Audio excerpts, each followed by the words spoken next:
And we start right now at 5 with some developing news tonight in Hamden. School officials say a substitute teacher has been charged with sexually assaulting a student. And your reporter Katie Cohen is live outside Shepherd Glen Elementary School to explain what we know. Katie.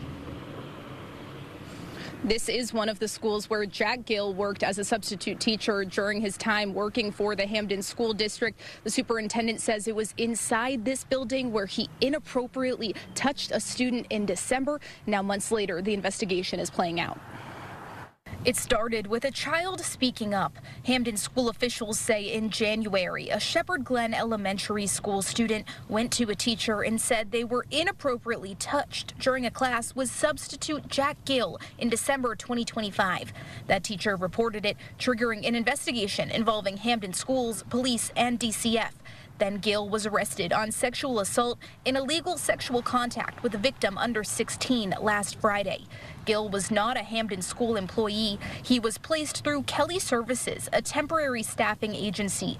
In a letter to Hamden families sent out yesterday, the district says Gill passed all background checks and has no record of prior investigations of this kind. But his reach across Hamden schools was wide. He periodically worked as a substitute at Shepherd Glen Elementary School, Hamden High School, and Bear Path Elementary School from September 2025 to January 2026. This leading Hamden district leaders to review substitute teacher usage to make sure they are doing everything to keep children safe. We just got Gill's arrest warrant minutes ago. I'm digging through it right now to learn more about his arrest, and we're also learning about a separate incident involving a 6-year-old student in Brantford. We'll have all of that information coming up at 6. Your reporter live in Hamden, Katie Cohen, Channel 3 Eyewitness News.